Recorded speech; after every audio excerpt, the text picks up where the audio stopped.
Assalamualaikum warahmatullahi wabarakatuh. Saya Dwiki Amrullah dengan nomor induk mahasiswa G1B017014. Pada kesempatan kali ini saya akan sedikit menjelaskan sebuah jurnal internasional untuk memenuhi tugas mata kuliah Fisika Zat Padat. Oke, langsung saja. Pada kesempatan kali ini saya akan menjelaskan sedikit atau mereview tentang sebuah jurnal internasional sebagai bahan tugas Fisika Zat Padat.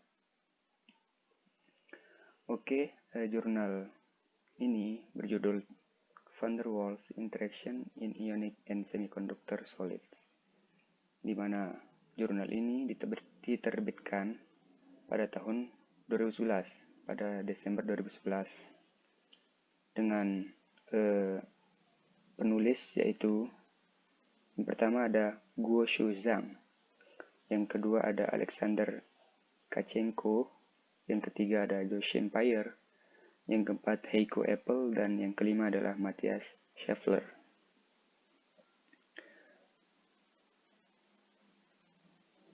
Dari jurnal ini, abstraknya membahas yaitu teori deret fungsional atau DFT dari Van der Waals, teori deret fungsional Van der Waals. Teori ini diterapkan untuk mempelajari sifat kohesif padatan ionik dan padatan semikonduktor.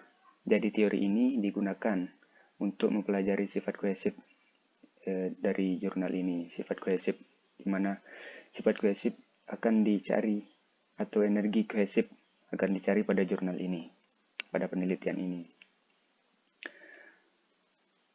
Selanjutnya nanti akan ada koefisien polarisasi, yaitu langkah-langkahnya, yaitu koefisien polarisasi untuk fungsi dielektrik dan koefisien polarisasi untuk kerapatan elektron. Nanti juga terdapat sebuah persamaan, di mana persamaan ini dinamakan persamaan Clausius-Mozotti, di mana persamaan ini menghubungkan polarisasi dan fungsi dielektrik untuk semikonduktor yang terikat secara kovalen. Oke, sub-sub bahasan yang dibahas pada jurnal ini yaitu ada energi Van der Waals, di mana energi Van der Waals ini akan dicari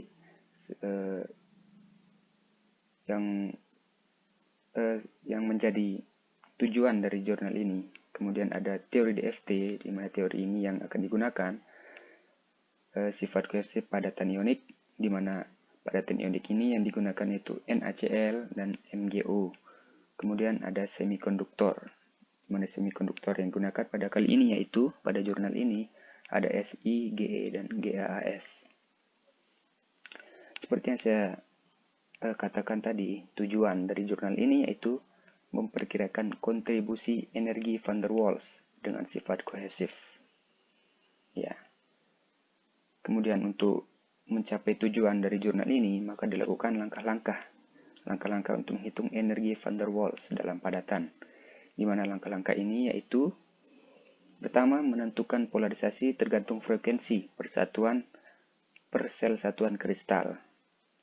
Di mana pada langkah pertama ini terdapat dua skema yang dilakukan, yaitu skema pertama menghitung polarisasi per volume dari fungsi dielektrik padatan, dan yang kedua yaitu menghitung polarisasi per atom dari ekstrapolasi cluster Ce. Kohesi padatan dalam padatan ionik dan semikonduktor muncul karena dari interaksi elektrostatik dan ikatan kovalen. Di mana pada langkah pertama, yang skema pertama, yaitu polarisasi tergantung frekuensi terkait dengan fungsi dielektrik, digunakan rumus ini untuk menghitungnya, untuk mencapai tujuannya, di mana alfa W adalah polarisasi per volume, L adalah faktor Lorentz. Persamaan ini sering dikenal atau disebut dengan persamaan Clausius-Mozotti. Untuk gas langka dalam kristal murni ionik, persamaan Cm ini adalah persamaan yang cukup akurat. Hibridisasi antara tetangga terdekat dalam semikonduktor berikatan kovalen dianggap mengarah ke nilai faktor Lorentz L-nya ini, yang berkurang secara signifikan. Kemudian skema yang kedua yaitu menghitung polarisasi dalam padatan melalui ekstrapolasi cluster atau CE. Dari kedua skema, dari skema kedua ini, yang untuk kristal ionik, prosedur CE atau ekstrapolasi cluster ini dan persamaan Clausius-Mozotti ini pada dasarnya menghasilkan hasil yang sama. Jadi, untuk menunjukkan bahwa CE dan Cm ini menghasilkan polarisasi yang sama atau mirip untuk kristal semikonduktor, maka dibandingkan pendekatan Cm dan Ce ini menggunakan perhitungan periodik dan cluster untuk berlian Si dan Ge sebagai fungsi volume sel unit. Selanjutnya, untuk mencapai keberhasilan persamaan Cm untuk berbagai padatan, maka digunakanlah metode DFT yang saya sebutkan tadi, yaitu Dirac Fungsional van der Waals. Metode ini secara akurat memperhitungkan kontribusi screening jarak pendek dan hibridisasi terhadap polarisasi.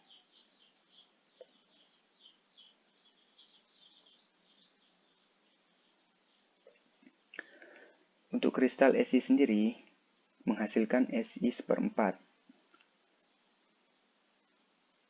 Sedangkan untuk kristal simetri kubik yang berlaku untuk semua padatan menghasilkan faktor Lorentz L seperempat, yang dimana juga menghasilkan persamaan Cm, yaitu persamaan Clausius-Mozotti tadi.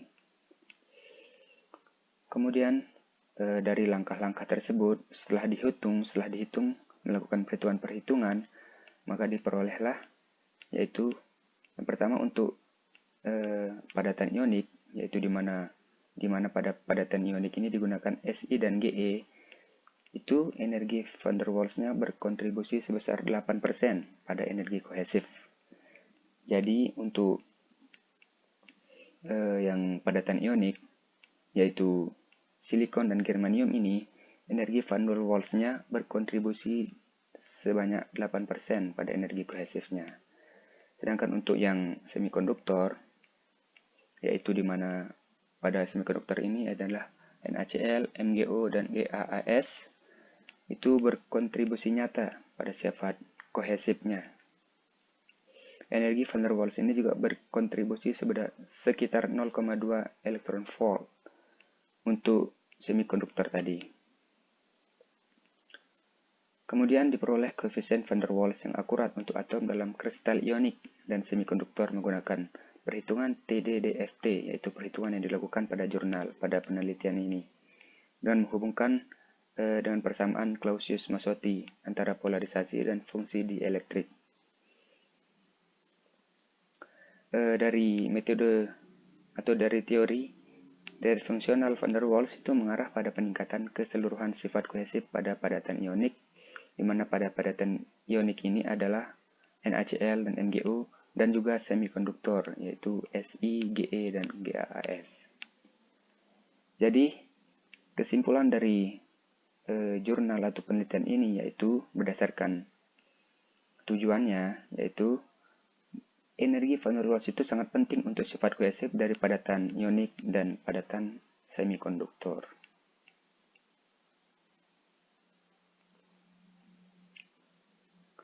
Jadi sekian yang dapat kami sampaikan, kurang dan lebihnya kami mohon maaf.